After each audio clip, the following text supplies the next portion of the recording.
2020 sous l'égide l'UMIH 44, avec pour objectif de regrouper, des professionnels divers et variés dans leur domaine, qui travaillent ensemble en synergie, pour répondre, aux besoins, aux projets, aux difficultés aussi que rencontrent les professionnels du secteur du CHR et du commerce en général.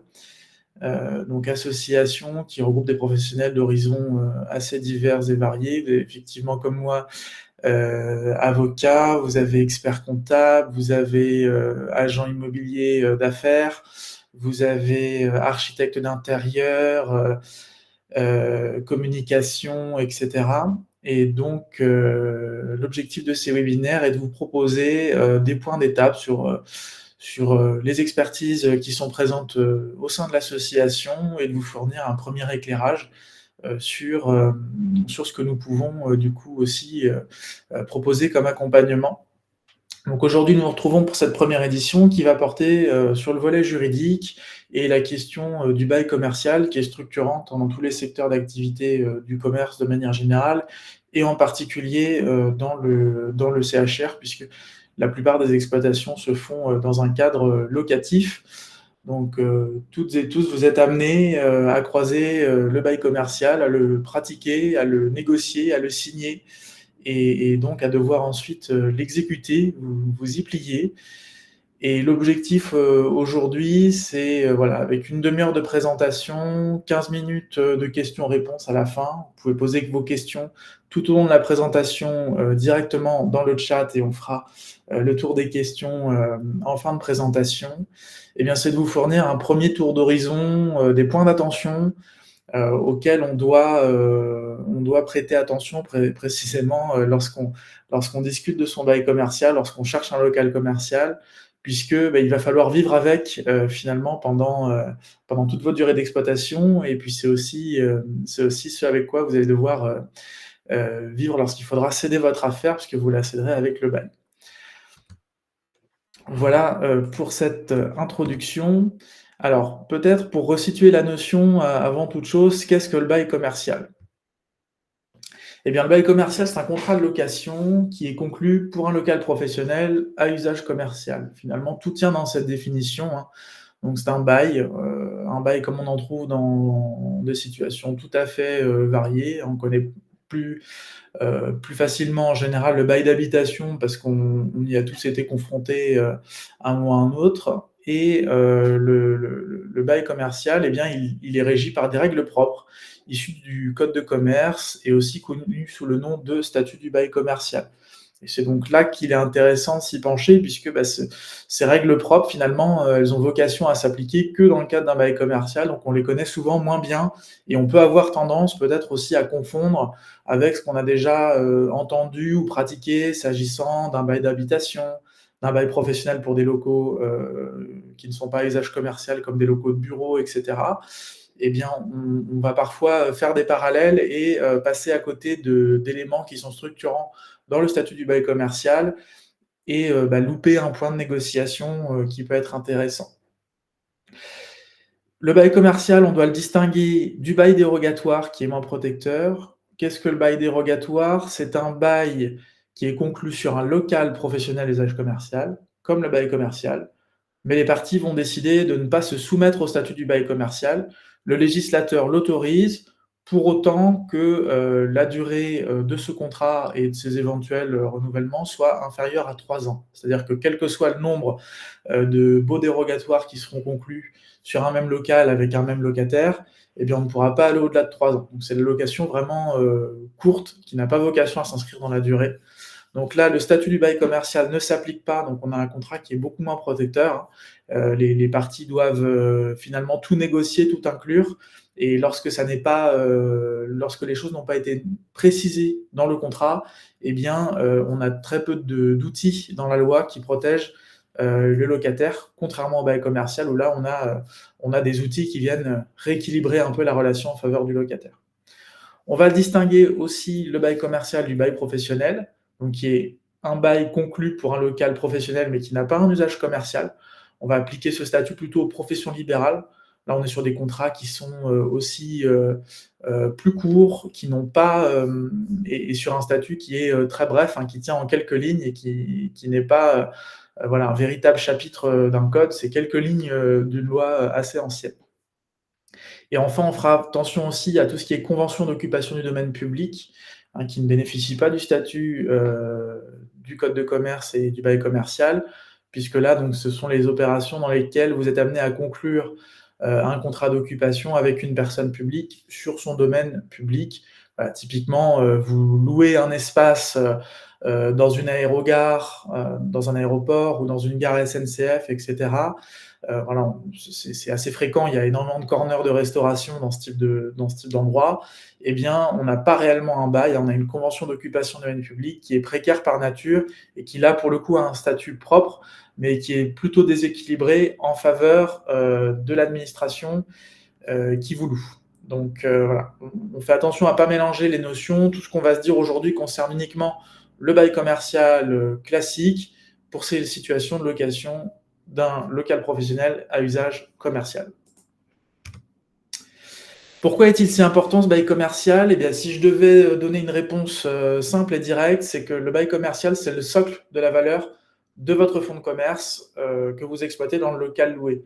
C'est-à-dire que vous ne pourrez pas céder le fonds, vous aurez le plus grand mal à céder le fonds de commerce s'il n'y a pas un bail en cours, un bail qui est autant que possible de qualité, parce que s'il est trop déséquilibré, si le loyer est trop onéreux par rapport au marché, si les conditions sont trop difficiles à tenir et à suivre, eh bien, lorsque vous cherchez un acquéreur, il va plutôt avoir tendance à se tourner vers une autre affaire qui est en vente et qui ne présente pas ces inconvénients. Vous allez trouver aussi une difficulté au niveau du financement, hein, puisque les banques sont assez regardantes sur le fait que le bail soit tenable. C'est-à-dire à la fois qu'il soit renouvelé, qu'il y ait une durée encore qui permettent de s'assurer que vous puissiez exploiter et valoriser le fonds lorsque vous êtes acquéreur, mais aussi de pouvoir tenir le coup, hein. C'est-à-dire que tout ce que le bail met à la charge du locataire exploitant soit tenable, intégré dans le prévisionnel et que, en conséquence, le financement octroyé par la banque soit approprié. Donc il y a un réel enjeu pour sécuriser dans la durée votre affaire, votre exploitation, mais aussi pour préparer sa vente future, d'avoir un bail commercial autant que possible bien négocié et avantageux pour que votre affaire soit attirante à la vente. Comment prendre un bail à local? On va retrouver plusieurs situations classiques, hein. C'est conclure un nouveau bail avec le propriétaire dans un local vide. Donc là, on a un local qui est vide, qui est disponible sur le marché. Vous rencontrez le propriétaire, vous discutez et on va conclure un nouveau bail. Donc là, on a le champ libre pour la négociation puisqu'on part finalement d'une table rase et on n'a pas l'inconvénient d'avoir peut-être un bail déjà existant, peut-être moins bien négocié ou négocié à une époque où le marché était moins favorable aux locataires et où du coup les conditions sont plus strictes pour le locataire. Autre option, c'est d'acquérir un fonds de commerce existant et prendre la suite d'une affaire en place. Donc, tout commerçant peut céder son fonds et son droit au bail. Cependant, l'accord du bailleur peut être nécessaire et vous récupérez finalement un bail existant qui n'a pas toujours été bien négocié, parfois qui a été très bien négocié, mais qui date d'il y a fort longtemps et donc qui devient difficile à lire, difficile à interpréter parce que des nouvelles lois se sont faites. On le verra tout à l'heure, le bail commercial a vocation à se renouveler, donc à être perpétué dans la durée. Et donc, on se retrouve fréquemment à devoir analyser des contrats qui ont été conclus voilà, il y a plus de 30 ans et donc qui sont assez peu lisibles. Dernière option, qui est plus rare, c'est d'acquérir le droit au bail seul. Vous ne prenez pas le fonds de commerce dans son ensemble, vous ne rachetez pas la clientèle, vous ne rachetez pas le matériel, vous ne reprenez pas les salariés, etc. Vous achetez seulement le local vidé par le précédent exploitant. Eh bien, pourquoi c'est plus rare? C'est que cette possibilité est plus encadrée et en général, le contrat de bail exclut cette possibilité et c'est pourquoi on procédera plutôt par vente du fonds de commerce, puisque la loi interdit de supprimer le droit de vendre le fonds de commerce et le droit au bail avec le fonds de commerce. Elle autorise à l'encadrer, hein. On peut prévoir des clauses qui imposent l'accord du bailleur, par exemple, mais on ne peut pas aller au-delà et supprimer totalement le droit pour un locataire de vendre son fonds de commerce avec son droit au bail. Par contre, on peut supprimer son droit de vendre son droit au bail seul, sans son fonds de commerce. Donc, ici, première alerte, hein, c'est faites-vous conseiller pour la négociation et la rédaction des actes et faites-vous accompagner pour vérifier la cohérence avec votre projet. C'est pas nécessairement strictement juridique, hein, il y a aussi une dimension technique, de connaissance du marché par rapport à ce que vous souhaitez proposer comme activité. Est-ce que l'emplacement est adapté? Il y a aussi des aspects techniques plutôt métiers. Est-ce qu'en termes de disposition, est-ce que le ratio, par exemple, salle-cuisine dans un restaurant, il est bien adapté à votre activité? Si vous avez une activité plutôt fast-food, vous avez souvent besoin d'une salle plus petite et d'une cuisine plus grande pour produire de gros volumes. À l'inverse, si vous faites de la restauration assise, il faut que vous préserviez une salle suffisante, puisque si vous n'avez pas assez de tables, vous ne faites pas assez de couverts, et ainsi de suite. Il y a aussi un aspect de normes. Est-ce que les locaux sont adaptés techniquement, hein? Là aussi, Synergie CHR a une expertise avec un bureau d'études qui peut vérifier la conformité électrique, la conformité incendie, la conformité aux règles de sécurité, etc. Et puis il y a une dimension aussi économique, hein. Est-ce que le loyer qui figure au bail est de marché? Est-ce que quelque part vous faites une bonne ou une mauvaise affaire? Est-ce que vous vous retrouvez dans des conditions qui sont tenables? Est-ce que vous tenez des ratios de gestion qui sont cohérents avec ce loyer, ou est-ce qu'au contraire il va être écrasant et étouffer la rentabilité de votre affaire? Donc il y a à la fois un volet juridique et à la fois un volet technique à maîtriser lorsqu'on recherche une affaire et qu'on veut cibler un local et s'engager dans un bail commercial. Quels sont les points d'attention à négocier? Donc là, c'est plus concentré sur le volet juridique, et on va serrer voilà, des clauses qui sont un peu les clauses principales et sur lesquelles, dans ma pratique, j'exerce une attention vraiment stricte, parce que ce sont typiquement les clauses à problème, hein, les clauses qui font que une fois qu'on a pris le local ou racheté le fonds de commerce, eh bien, on se retrouve embêté pour faire évoluer l'activité, ou pour assumer ses obligations, tout simplement. Premier exemple, c'est la clause de destination. Vous la verrez dans tout bail commercial. C'est la clause qui réglemente les activités autorisées. Elle est en général tout en haut du bail commercial, c'est une des premières en pratique. Et là, il faut faire très attention, puisque on va faire une interprétation de la destination qui est relativement stricte. On va considérer que les parties, quand elles ont rédigé et désigné des activités, elles ont été plutôt précises, et donc on ne va pas faire des interprétations qui seraient au contraire larges. On va être vraiment sur des interprétations fermées. Exemple classique, hein, que je vois systématiquement et auquel on fait très attention, c'est qu'une activité de restauration rapide qui est autorisée par le bail, par exemple, n'autorise pas pour autant la restauration traditionnelle, ou bien la vente d'articles d'épicerie, même à titre accessoire. Un autre cas qu'on trouve fréquemment dans le CHR, c'est la question hôtel, résidence de tourisme. Hein, selon la loi et telle qu'elle est interprétée par les juges en matière de destination, un hôtel n'est pas une résidence de tourisme, et réciproquement. Donc si vous avez un bail commercial qui porte sur un hôtel, vous ne pouvez pas quitter ce cadre juridique et passer sur une exploitation en résidence de tourisme. Ce serait fautif et votre bail pourrait être résilié pour faute, et donc vous perdriez votre bail, vous devriez quitter les lieux sans indemnité et en perdant la possibilité de céder votre affaire. Donc un vrai enjeu là à bien sécuriser les destinations, à s'assurer quand on part sur un bail neuf que tous les paramètres du projet ont bien été pris en compte, que vous avez listé toutes les activités actuelles, mais aussi envisagées en termes d'évolution à moyen terme.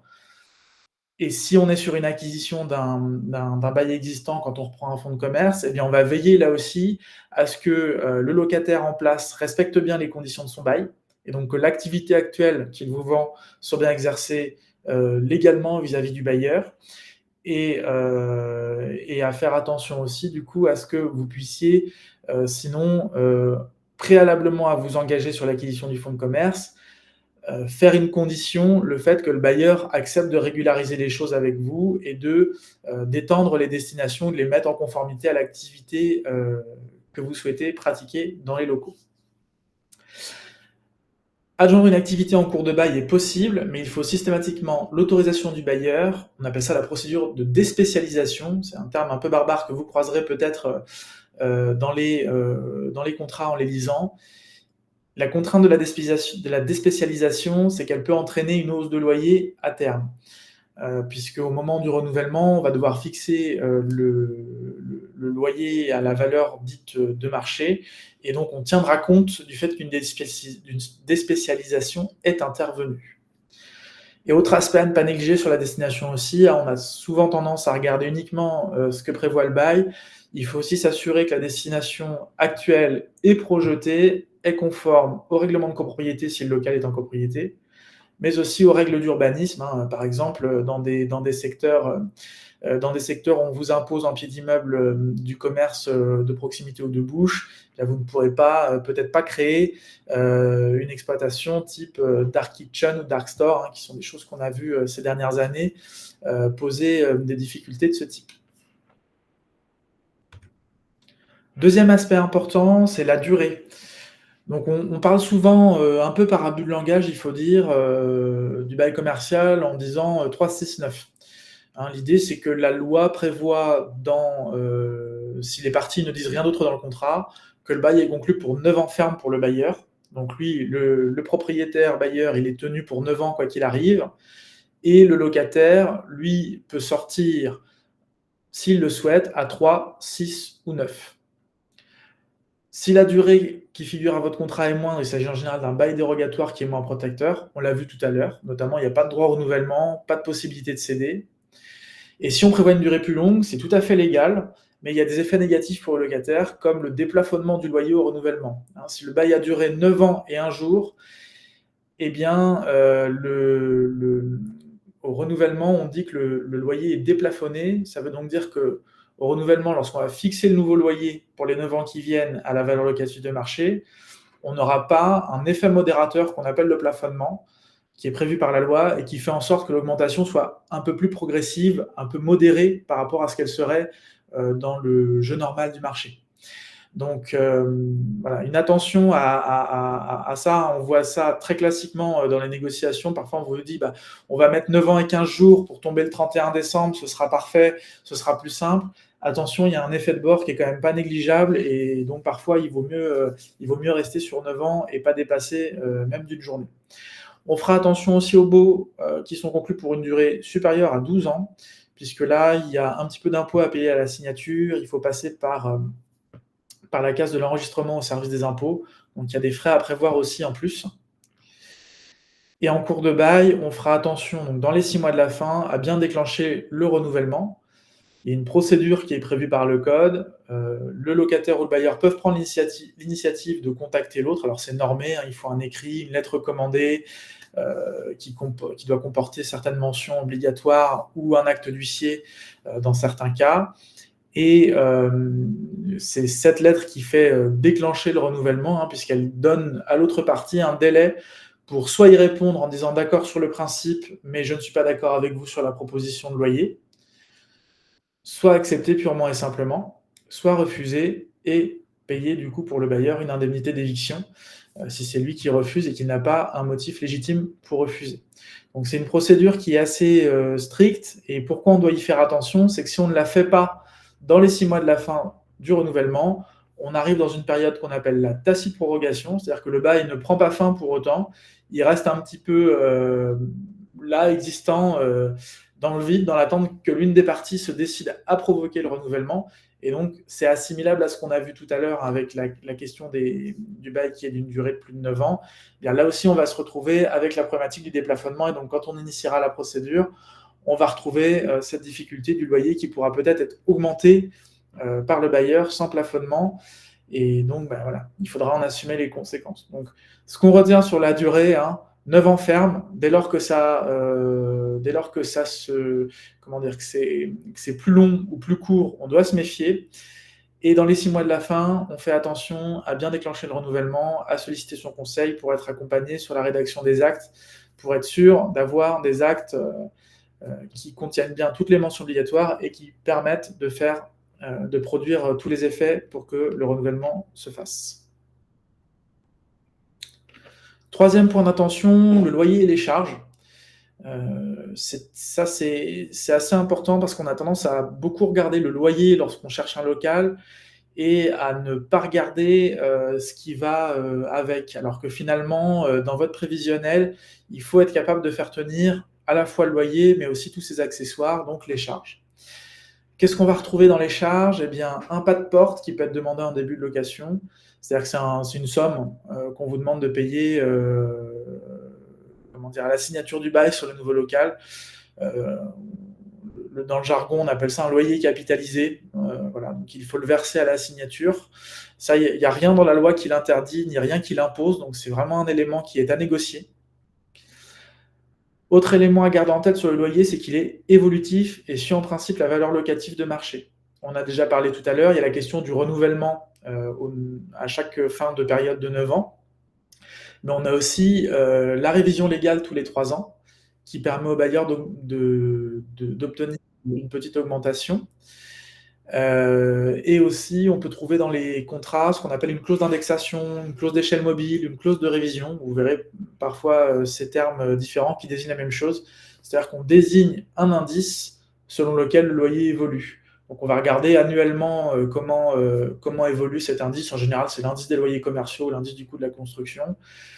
Et on va appliquer ces augmentations progressivement. On fera attention dans la négociation aussi à la question du délai de paiement. Est-ce qu'on est sur un loyer qui est payé d'avance ou en fin de mois? Est-ce qu'on est sur des loyers mensuels ou trimestriels? Puisque ça n'a pas les mêmes impacts de trésorerie. Lorsque vous devez sortir un trimestre d'avance, il vous faut évidemment plus de fonds de roulement que lorsque c'est un paiement mensuel ou même trimestriel en fin de trimestre. Donc ça, c'est un élément auquel il faut faire attention aussi lors de la négociation. Il faut faire attention en particulier aux clauses de charge qui peuvent aller très loin. Et donc là, c'est un très bon exemple parce que souvent, quand on est primo-accédant, qu'on est sur sa première affaire, on n'a pas l'habitude de ça. On connaît bien le bail d'habitation où là, la loi est très précise, encadre très précisément comment se font la répartition des charges entre le locataire et le propriétaire. Et bien là, c'est l'inverse. La loi nous dit très peu de choses. Elle cite que quelques catégories de charges très précises qui ne peuvent pas être mises à la charge du locataire. Mais dès lors qu'on a des clauses qui vont dans ce sens, on peut très bien se retrouver à devoir payer les rénovations sur les parties communes de l'immeuble, par exemple, donc les charges de copropriété, que normalement on ne paye pas quand on est locataire en bail d'habitation.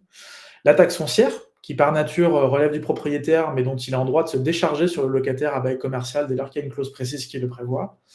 On peut citer également en source de litige assez classique la question des mises aux normes ou des travaux, où il peut être imposé au locataire de maintenir en fait le local actuel aux normes, à ses frais et en bon état d'entretien à ses frais également pendant toute la durée du bail.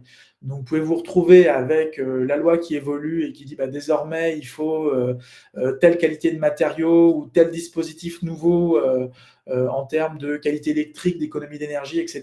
Et bien, c'est le locataire qui doit assumer et faire cette montée en gamme dans l'intérêt du bailleur. Et s'il ne le fait pas, il se place en faux vis-à-vis du bailleur. Donc là aussi, risque de résiliation, ce qu'on souhaite évidemment éviter. Autre élément un peu particulier, plus rare cette fois-ci, dans les centres commerciaux, vous allez retrouver des charges qui sont assez inhabituelles et auxquelles il faut vraiment faire attention et bien les négocier pour pouvoir au moins en contrôler la bonne utilisation, puisqu'on demande en général aux locataires de contribuer à ce qu'on appelle un fonds marketing ou ce type de choses, l'objectif étant de financer les actions de communication qui participent de l'attractivité du centre, par exemple voilà, le fait d'avoir de l'affichage, des panneaux dans la ville, le fait d'avoir des événements qui drainent de la clientèle. Donc il faut au moins pouvoir s'assurer contractuellement du bon emploi des fonds et qu'on ne contribue pas quelque part dans un fonds marketing un peu vide ou qui fera rayonner une partie du centre ou certains commerces en particulier et qui ne profitera pas aux vôtres, par exemple. 4e élément important dans la négociation, là aussi la loi dit très peu de choses. Alors ça pourrait évoluer puisqu'on a une réforme qui est discutée actuellement, entre le Sénat et l'Assemblée nationale et qui pourrait peut-être aboutir, puisqu'elle est aussi soutenue par le gouvernement pour le moment. C'est la question des garanties. Là, c'est vraiment la liberté contractuelle à ce jour, tant que cette loi n'est pas passée, à la fois sur le montant et le type de garantie. Et donc selon la garantie choisie, quelque part, vous allez devoir choisir les inconvénients, pour vous. Est-ce que c'est une garantie qui pèse sur votre trésorerie? Est-ce que c'est une garantie qui génère des frais? Voire une garantie qui engage votre patrimoine personnel. Pas celui de la société que vous avez constituée pour exploiter, mais vous, votre patrimoine personnel à vous, c'est-à-dire, voilà, votre maison, votre épargne personnelle et cetera. Ce qu'on va retrouver le plus fréquent, c'est le dépôt de garantie, qu'on appelle souvent caution à tort, hein, le terme juridique, c'est dépôt de garantie. On verra tout à l'heure que la caution, c'est autre chose. Donc ça consiste à, donner 1 à 3 mois de loyer en pratique, c'est ça les ordres de grandeur. On les met, d'avance chez le bailleur pour qu'il puisse, se servir de ces sommes en cas de manquement de votre part à vos obligations de paiement, à vos obligations, d'entretien. L'inconvénient principal de cette garantie, c'est qu'elle pèse sur la trésorerie. Voilà, si vous avez un loyer mensuel, de, 1 000 ou 2 000 € hors taxes, bah, c'est, 3 ou 6 000 € hors taxes que vous allez mettre, chez le bailleur et qui seront plus chez vous pour vous permettre de, bah, tout simplement d'alimenter votre activité. On va retrouver aussi la GAPD ou garantie autonome à première demande, qui est plutôt fréquente pour les loyers élevés. Donc là, ça consiste à faire un petit peu la même chose, sauf qu'au lieu de mettre ça en dépôt de garantie chez le bailleur, vous allez bloquer ces sommes sur un compte à la banque et c'est la banque qui va se porter garante pour vous et dire au bailleur qu'elle garde ces sommes et qu'elle les prête à première demande du bailleur en cas de manquement contractuel de votre part à sortir cet argent du compte pour le lui donner. Donc là, double inconvénient, parce que ça pèse sur la trésorerie, mais ça génère aussi des frais bancaires. La banque doit faire un travail pour gérer cette garantie, donc par définition, il faut rémunérer ce travail. On va retrouver, alors plus rare encore et qui est plutôt réservé aux situations où on sent le locataire un peu fragile, une activité peut-être qui démarre et cetera. C'est la caution personnelle du gérant, qui a l'avantage d'être indolore en trésorerie, puisque c'est le gérant qui va se porter caution sur ses biens personnels, du fait que la société, paiera son loyer. Par contre, elle engage le patrimoine personnel du gérant, ce qui est jamais, agréable et qui peut, lorsque vous avez une affaire qui rencontre des difficultés, à la fois vous mettre en difficulté professionnellement et personnellement, ce qui rend peut-être aussi plus difficile le fait de rebondir, derrière. Et donc là aussi, hein, spécificité du bail commercial, contrairement au bail d'habitation, il n'y a rien dans la loi qui interdit de les cumuler. Et donc vous verrez des bailleurs qui sont parfois très exigeants si le locataire est vu comme, fragile ou par exemple avec une activité qui démarre ou peut-être dans un secteur, qui traverse, une crise, assez marquée. La question des travaux et des mises aux normes, on l'a vu tout à l'heure, en lien avec les charges. Peu de protection par la loi du locataire, seuls les gros travaux dits de clous et de couverts, hein, donc c'est le rétablissement des couvertures, complètes, donc la toiture complète, les charpentes ou les gros murs ne peuvent pas être mis à la charge du locataire. Donc ça veut dire que dans le contrat, on peut mettre à la charge du locataire de l'entretien courant, de la mise aux normes, le fait de mettre en accessibilité en conformité PMR et ERP, la modernisation, le fait de remédier à de la vétusté, voilà, on peut vraiment aller loin et donc vous avez, quand même une contrainte aussi financière, assez importante lorsque le bail prévoit tout ça et donc il faut garder à l'esprit que ça vient en plus du loyer et que vous devez pouvoir assumer, ces obligations, en plus du loyer. Et pour les travaux que vous souhaiteriez faire par vous-même, il faut l'autorisation du bailleur, c'est le principe. Donc, ce qu'on va chercher à faire quand on négocie le bail commercial, c'est à faire approuver les travaux dès la signature autant que possible, ce qui vous permet, bah, de vous sécuriser, de ne pas avoir à faire de demande en cours de route pour lancer vos travaux.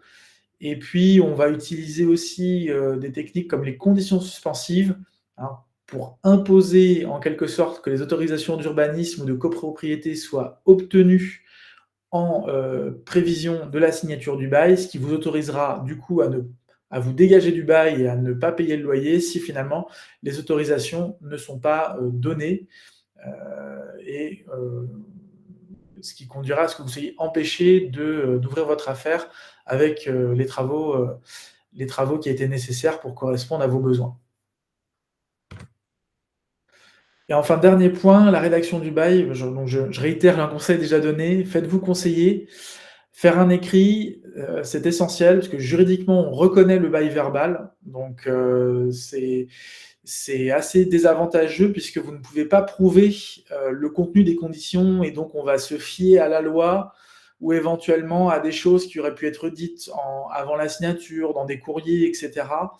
Donc faire un écrit clair est quand même, assez intéressant pour avoir toute la sécurité qu'on attend. La loi est de plus en plus exigeante aussi en termes de formalisme, par exemple sur la répartition des charges ou sur les prévisions de travaux, sur la répartition des obligations en termes d'amélioration énergétique et de maîtrise des consommations d'énergie. Il faut de l'écrit, sinon les clauses ne sont pas valables. Donc c'est vraiment important d'avoir quelque chose qui est rédigé de manière conforme à votre situation et qui tienne compte de votre cas particulier. Se faire conseiller aussi à l'achat, parce que la plupart des baux qu'on voit passer contiennent des clauses illicites.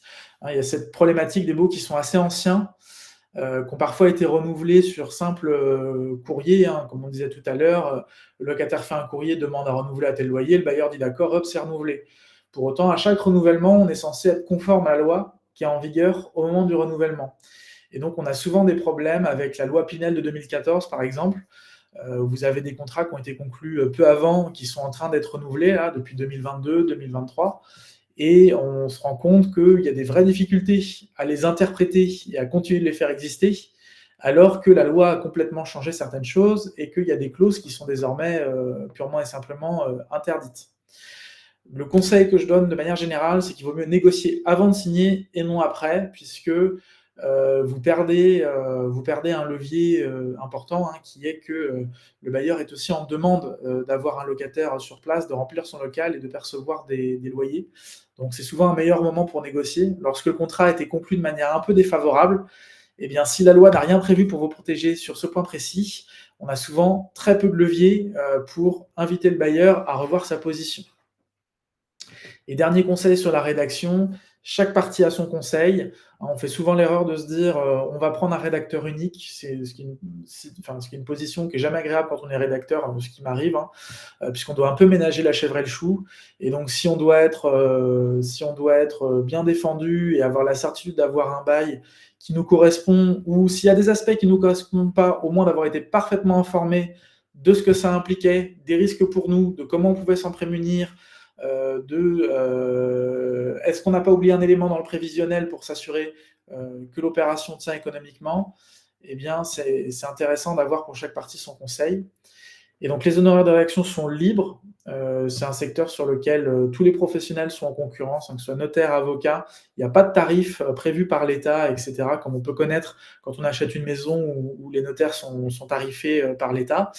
Eh bien, les honoraires sont libres et une clause peut les mettre à la charge du locataire. Il faut donc se renseigner en amont lorsque vous signez une offre sur un local, par exemple, de qui sera le rédacteur et vous assurer de ne pas devoir régler des honoraires qui seraient disproportionnés par rapport à ce que vous imaginez. Moi, le conseil que je donne, c'est de plutôt négocier autant que possible. Hein, ce n'est pas toujours possible. Il y a des bailleurs qui ont des pratiques bien ancrées là-dessus, ce qui peut se comprendre aussi de leur point de vue. Mais c'est de négocier que chaque partie assume les honoraires de son conseil. Comme ça, vous choisissez votre conseil, vous êtes informé en amont des honoraires et vous savez ce que vous réglez. Vous n'avez pas la surprise à l'issue de la rédaction de combien ça va vous coûter. Voilà pour cette présentation. Un petit rappel, hein, donc le présent support était une présentation didactique des fondamentaux du cadre juridique. Ça n'est pas un conseil juridique personnalisé exhaustif. Tout conseil juridique doit être appuyé sur des éléments contextuels, donc l'analyse de votre bail, celui que vous avez signé ou celui que vous envisagez de signer pour vous permettre d'être vraiment renseigné. Donc naturellement, je suis à votre écoute pour vous accompagner, cette réserve étant dite. Et je vous propose de passer aux questions. Je vais prendre dans l'ordre de ce qui a été dit dans le chat. Vous pouvez continuer d'en envoyer, pas de difficulté. Alors première question, quel peut être le montant du pas de porte? Il y a pas de normes, juridiques là-dessus. Il y a pas de contraintes, légales, jurisprudentielles, quoi que ce soit. C'est vraiment de la libre négociation. En règle générale, plus l'emplacement est attractif, plus le bailleur va être gourmand. L'objectif pour lui est aussi de rémunérer, comment dire? Le fait que son local va peut-être perdre en valeur. Je m'explique.